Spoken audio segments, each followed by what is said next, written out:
¿Cuál es la importancia del estudio de los principios penales? En primer orden, la importancia del estudio de los principios penales sirve para el control sobre la arbitrariedad. Recordemos que el derecho penal que estudiamos el primer encuentro son normas, ¿verdad?, de comportamiento en la cual va dirigido hacia la sociedad. Y efectivamente el derecho penal se puede concebir como una norma de control intimidatorio en contra de las personas de un determinado país, de una determinada nación. ¿De qué forma se convierte intimidante el derecho penal? Primero, porque nos conduce a un buen comportamiento, y si nosotros fallamos, sabemos que podemos ir detenidos, sabemos que vamos a cumplir una pena, una sanción, estando privados de libertad. Ese hecho, de esa manera, de forma sencilla, manifestarlo, trae intimidación en contra de las personas. Solo con el simple hecho de pensar de que puedo ir detenido y que puedo estar en una cárcel, me trae cierto temor, cierta amenaza, cierta intimidación. Y ante eso, los principios penales buscan cómo controlar esa arbitrariedad por medio de el exceso de las personas que tienen esa facultad de controlar el derecho penal. Por ejemplo, una autoridad, un agente de policía, un juez, una jueza, un magistrado. Ellos ejercen el derecho penal a través de los códigos, a través del Código Penal, a través del Código Procesal Penal. Y puede ser de que puede haber un exceso sobre las medidas arbitrarias, sobre la aplicabilidad en las restricciones o en las imposiciones de penas, de sanciones penales privativas de libertad. Ante eso, los principios juegan algo muy importante, porque controlan esa arbitrariedad y buscan como que el juez deba de aplicar el derecho a como corresponde. Otro punto muy importante sobre la importancia, ¿verdad?, de los principios penales son delimitadoras de delitos. Por ejemplo, hay una ley que ustedes ya la conocen, que es el Código Penal, la cual establecen hechos delictivos configurados como delitos. Y estos hechos delictivos gravísimos, graves, menos graves y leves, pudiendo dar malas interpretaciones en su definición. ¿Qué quiere decir esto? Esto quiere decir que el Código Penal delimita los tipos de delitos no solamente por su gravedad, no solamente por su sanción, no solamente por su daño ocasionado, sino también, ¿verdad?, por el castigo. Y es ahí donde los principios están presentes, para que no exista malas interpretaciones al momento de imponer una sentencia, imponer una sanción. Entonces los principios penales, ¿verdad?, tienen su importancia no solamente en la forma de aplicar el derecho penal, el Código Penal, en que pueda darse cierta arbitrariedad, sino también de delimitar las calificaciones de delito, como son delitos graves, gravísimos, menos graves o delitos leves, y puede darse una mala interpretación en su aplicabilidad, y así también puede darse abuso en la sanción a imponer, porque puede ser que una autoridad judicial solamente pueda imponer penas máximas, por ejemplo, y no toma en consideración el principio de legalidad o proporcionalidad entre la sanción de una pena mínima o una pena media. Entonces, estos principios están presentes no solamente cuando se ejerce el derecho, sino también al momento de aplicarlo, al momento de redactar una sentencia, al momento de ejecutar una sentencia. Siempre en todo el proceso van a estar presentes los principios penales. Ya les había adelantado, ¿verdad?, sobre los artículos del 1 al artículo 20 tenemos ahí los principios penales.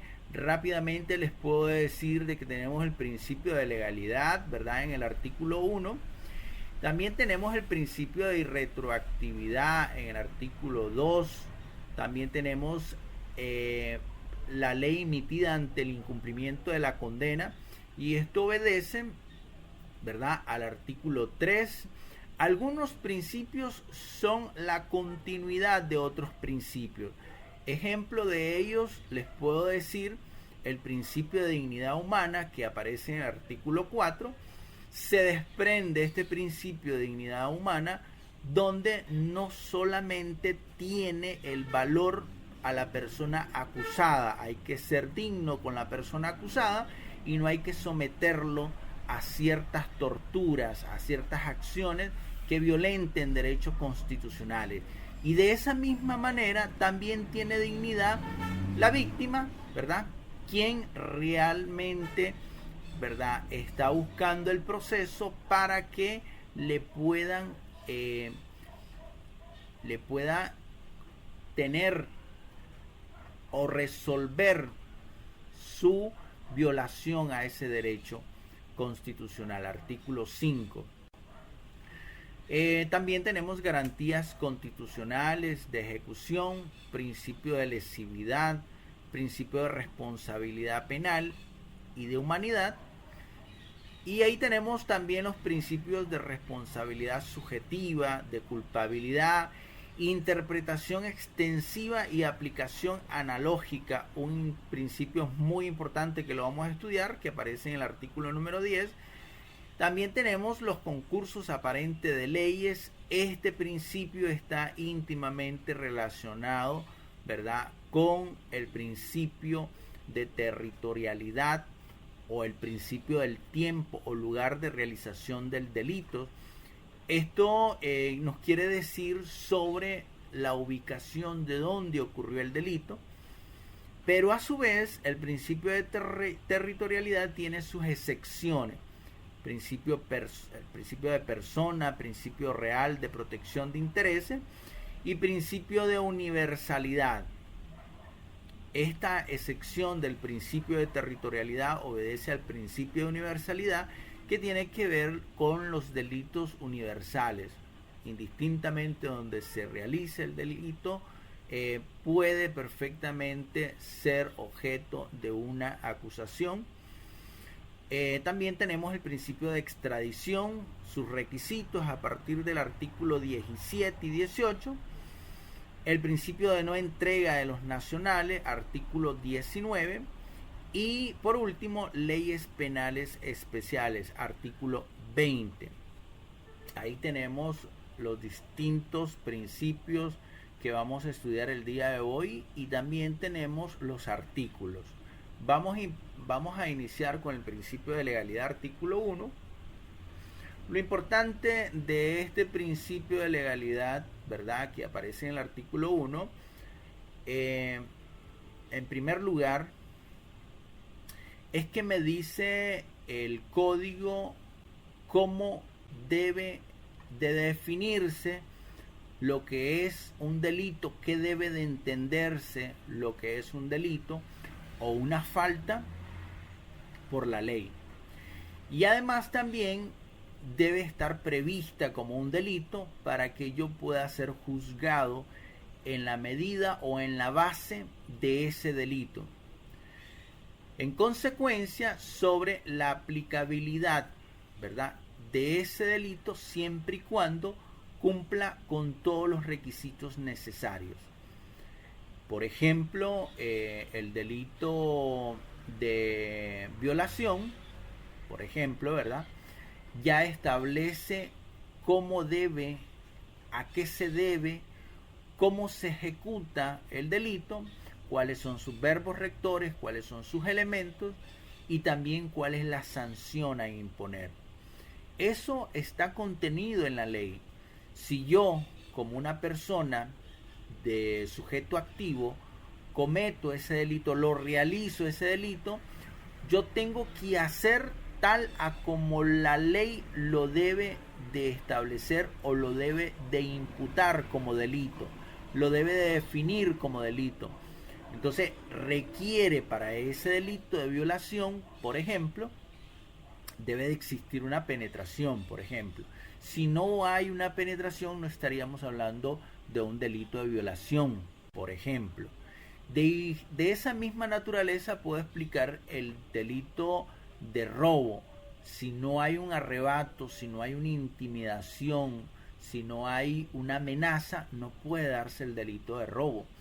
Mientras tanto, la diferencia entre un robo y un hurto puede ser el abuso de la confianza que tenga una persona que conozca a la víctima y que la víctima permita el ingreso de esta persona y que yo pueda, por ejemplo, extraer cualquier bien y en un descuido de la persona dueña de ese bien pueda ocultarlo, pueda ingresarlo al bolso, pueda meterlo al pantalón, pueda hacer cualquier acción que requiere la norma para aplicarme el delito de hurto.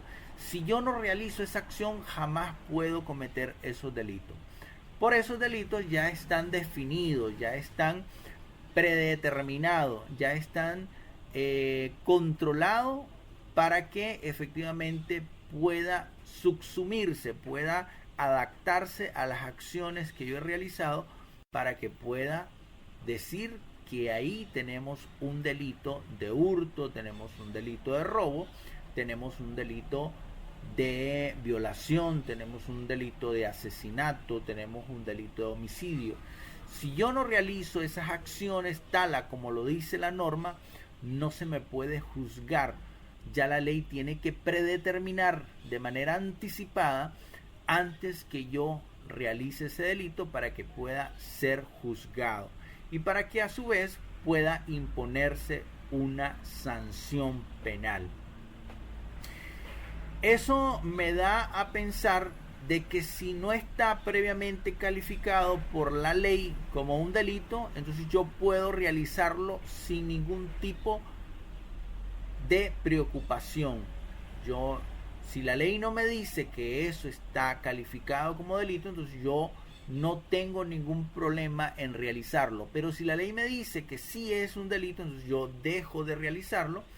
Yo no lo realizo porque lo menos que quiero es que sea juzgado, que sea detenido y que enfrente un proceso. Ese es el principio de legalidad. El principio de legalidad me exige que efectivamente esté calificado como delito, tenga una sanción penal y yo la realice aún sabiendo que esa definición de delito está calificado por el Código Penal. El principio de retroactividad es el artículo 2. Aquí la ley penal tiene un efecto retroactivo. Retroactivo significa regresar en el tiempo. Es decir, si yo realizo un delito, ¿verdad?, el día de hoy, ¿verdad?, la ley ya lo contempla como delito, pero anteriormente, ¿verdad?, la ley no solamente lo califica como delito, sino la ley penal se logra reformar y al reformar la ley penal tiende a ser más beneficiosa. Lo explico de la siguiente manera. Resulta que yo cometí el delito de robo agravado. Y el día de hoy, ¿verdad? El robo agravado tiene una pena de 4 a 7 años de prisión, donde 4 años la pena mínima y 7 años es la pena máxima.